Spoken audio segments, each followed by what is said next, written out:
इस कहानी के सभी पात्र और घटनाएं काल्पनिक हैं, जिसका किसी भी व्यक्ति या घटना से कोई संबंध नहीं है। यदि किसी घटना के साथ इसकी समानता होती है, तो इसे मात्र एक संयोग कहा जाएगा।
दिग दिगंत और अनंत तक गूंजायमान है। ब्रह्मनाद है विधि का वो अटल विधान है। धर्म की अधर्म पर विजय का वो प्रमाण है। जायमान है वो अटल विधान है। विजय का वो प्रमाण है। ब्रह्मांड का महान योद्धा वो आर्यमान है।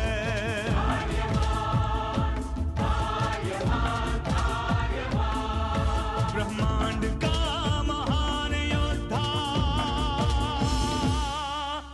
वो आर्यमान है।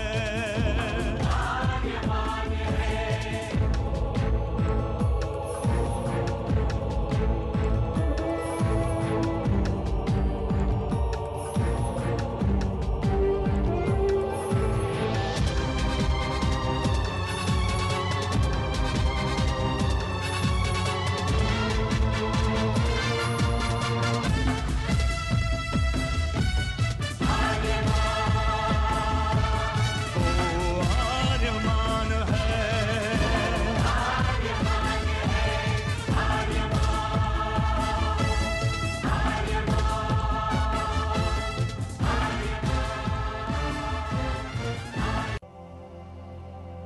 अनंत असीम ब्रह्मांड, अद्भुत, विशाल, विराट, जहां असंख्य आकाश गंगाएं प्रतिक्षण बनती रहती हैं, मिटती रहती हैं।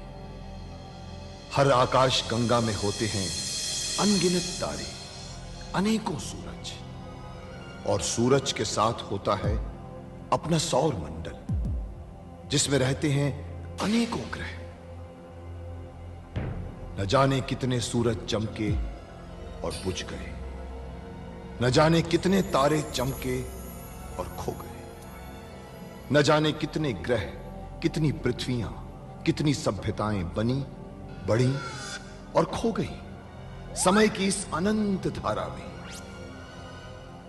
इन्हीं अनजानी परंतु अमर गाथाओं में से एक है महागाथा ब्रह्मांड के योद्धा आर्यमान की। बहुत समय पहले पृथ्वी से लाखों प्रकाश वर्ष दूर आर्याना आकाश गंगा में एक ग्रह था, थार।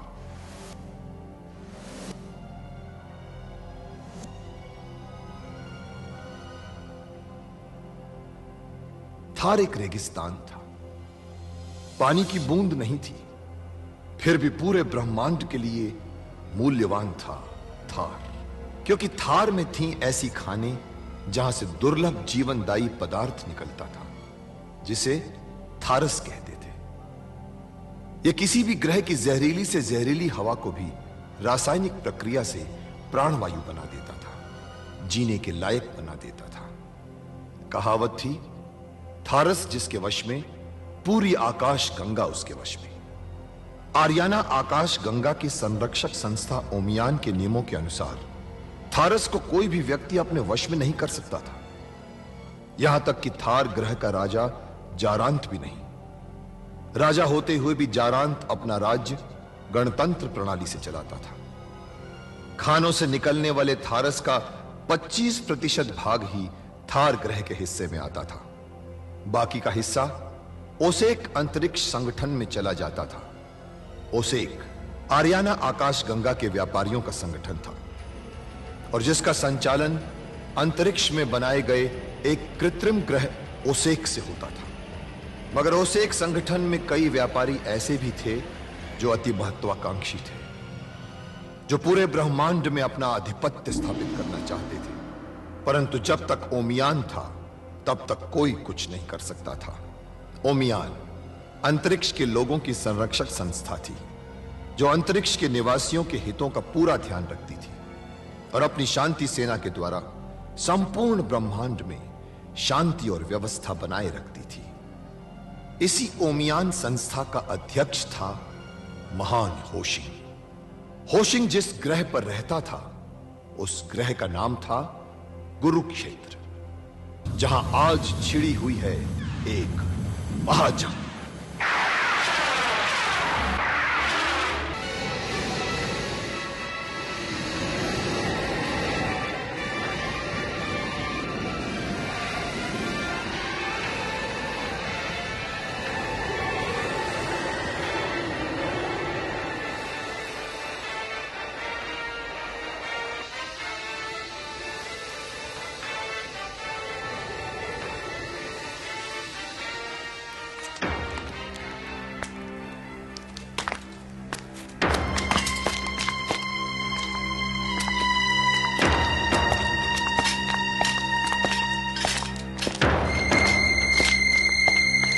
तो वो तुम यहीं रुको, कहीं मत जाना। हम गुरु नैमिष को मिलकर आते हैं। आओ दीजिए।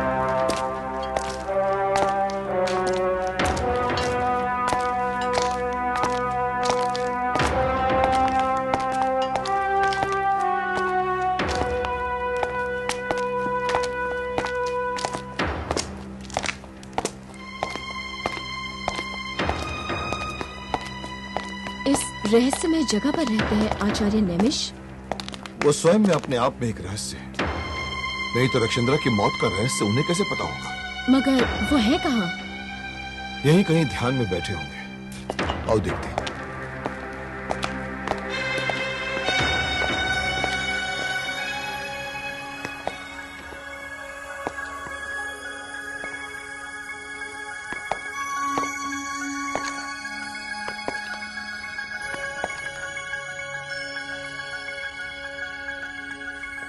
आचार्य नैमिष को आर्यमान का प्रणाम।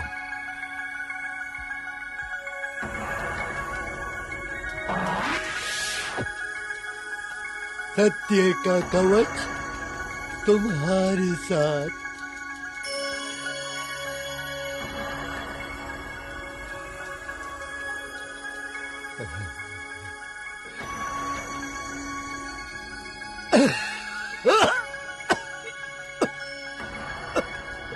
समस्या है तुम्हारे सामने रक्षिंद्रा की।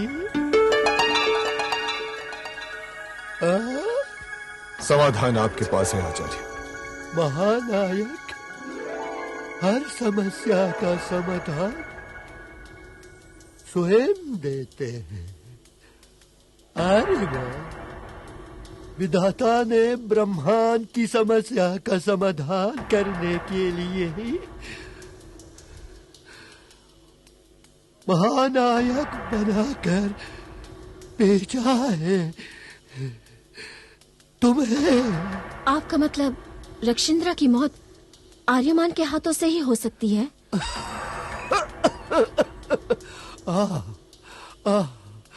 क्योंकि आर्यमान को जो वस्त्र मिला है अपने गुरु से, उस वस्त्र को पहनने वाला ही मार सकता है रक्षिंद्रा को।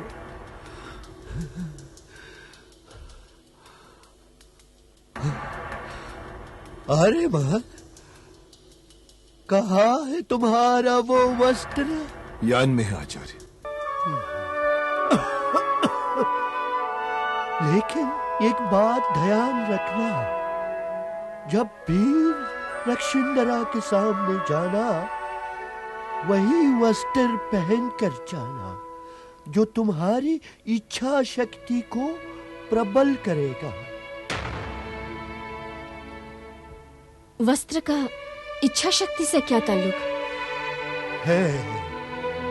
ताल्लुक है। ये वस्त्र दिव्य है और विशेष उद्देश्य से प्राप्त हुआ है आर्यमान को।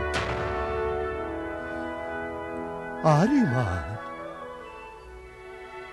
तुम अवश्य रक्षिंदरा को मार सकते हो, परंतु ये भूलना मत, वो एक दुष्ट और शक्तिशाली नारी है।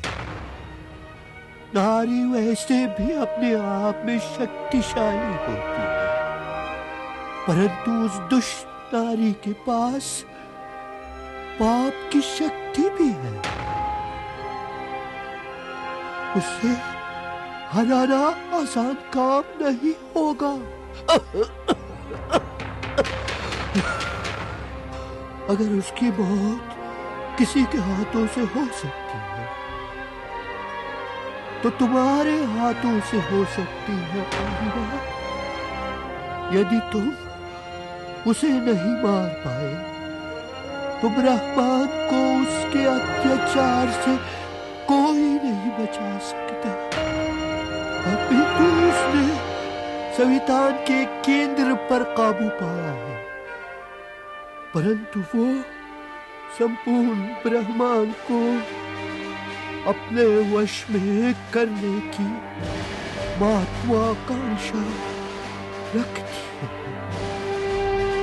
इसलिए ब्रह्मांड की रक्षा के लिए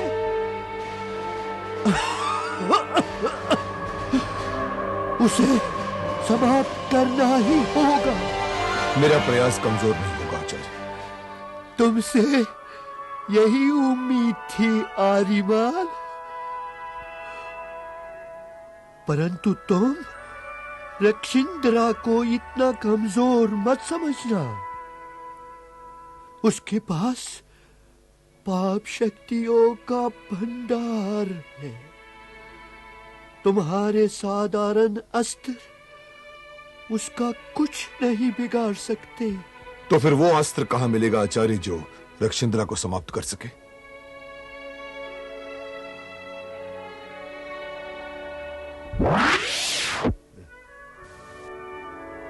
ये लो,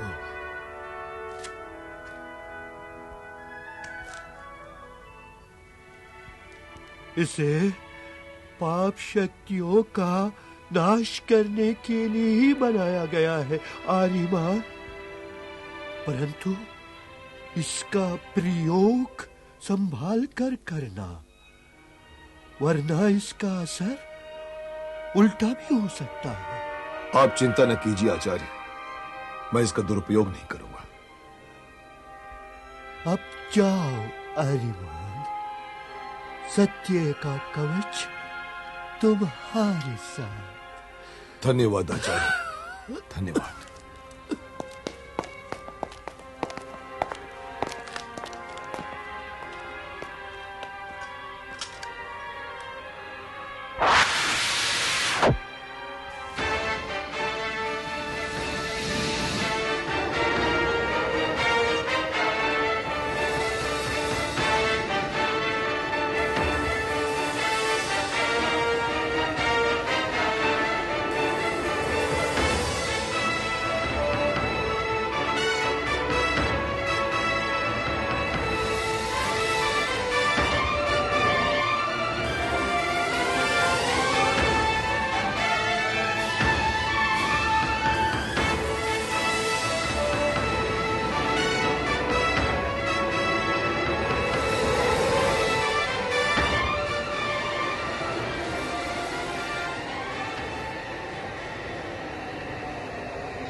ये है आपका यान। हाँ दीजिए, हमने अपने यान को यहाँ पर छिपा कर रखा था।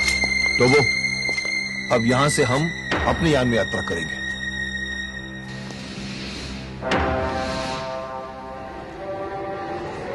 अरे आचार्य नैमिष का असली इशारा इसके बारे में नहीं, मेरे बारे में था।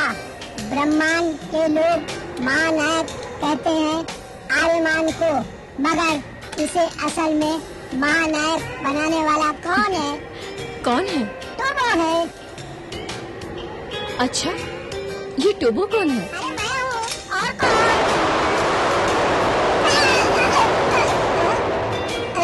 अरे ये क्या हुआ? दुश्मन का आक्रमण हुआ क्या? हथियार संभालो आर्यमान, अरे हथियार चलाओ।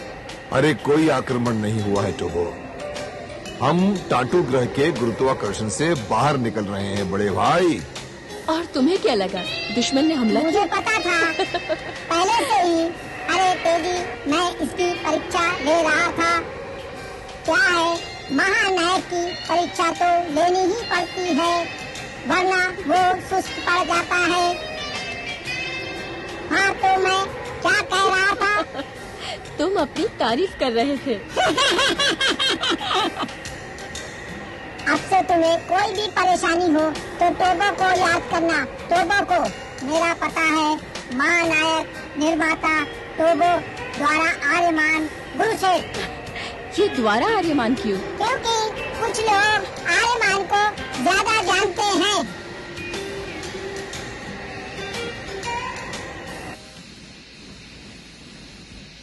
अब हम पहुंचने ही वाले हैं आर्यमान, मगर होशियार रहना, वो जान चुकी होगी हमारे बारे में।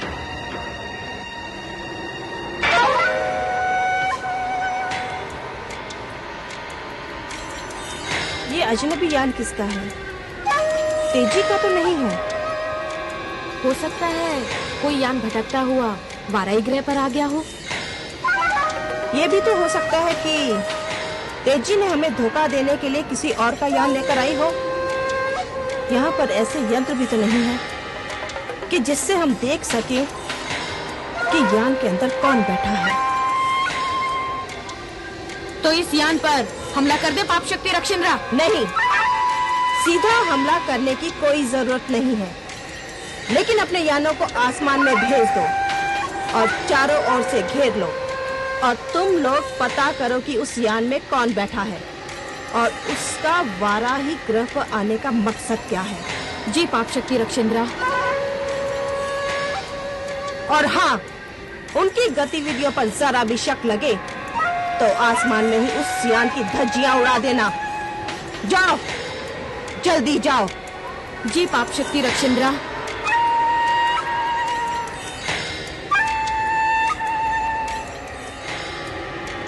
किसका हो सकता है ये यान?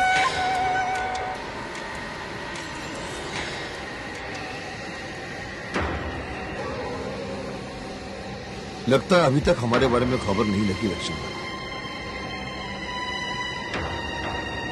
वैसे ये रक्षिंद्रा भी आपकी तरह मर्दों से नफरत तो नहीं करती है ना? जी? अरे वाह, ये बात तो तुमने बताई ही नहीं थी कि तुम्हें भी पुरुषों से नफरत है। हाँ, क्योंकि मेरा पिता नारद भी एक पुरुष है, स्वार्थी, औरतों को गुलाम और नीचा समझने वाला एक पुरुष। वैसे हर पुरुष नारद जैसा नहीं। हाँ, आर्यमान भी पुरुष है, मगर नारद जैसा तो बिल्कुल नहीं है। ये तो दयालु। दिखते तो सारे पुरुष अलग हैं, मगर अंदर से सारे पुरुष एक जैसे ही होते हैं। हो सकता है तुम और आदमियों से अलग हो आर्यमान, मगर मैं तुम्हें ज्यादा जानती भी नहीं हूँ। वैसे जहाँ तक मुझे याद है, मैं रक्षिंद्रा की बात कर रहा था। रक्षिंद्रा मर्दों से नफरत करती है कि नहीं? ये उससे मिलकर ही पूछ लेना। वैसे हर शक्तिशाली औरत को पुरुषों से नफरत करनी चाहिए, ऐसा मेरा मानना है।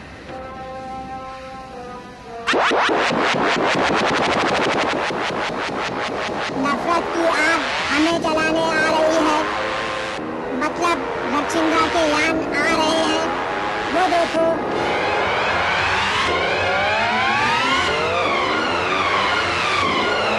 डर था वो हो गया। हमें देख लिया गया है आर्यमान।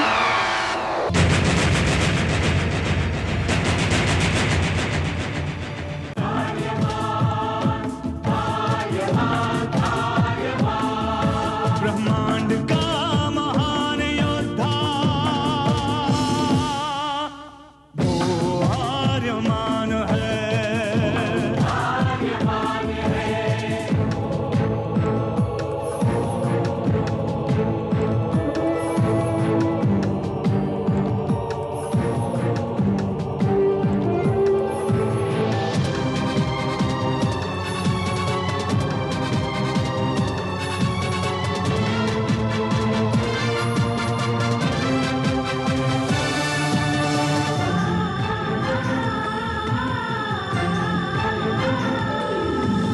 धीरशील शूरवीर है प्रचंड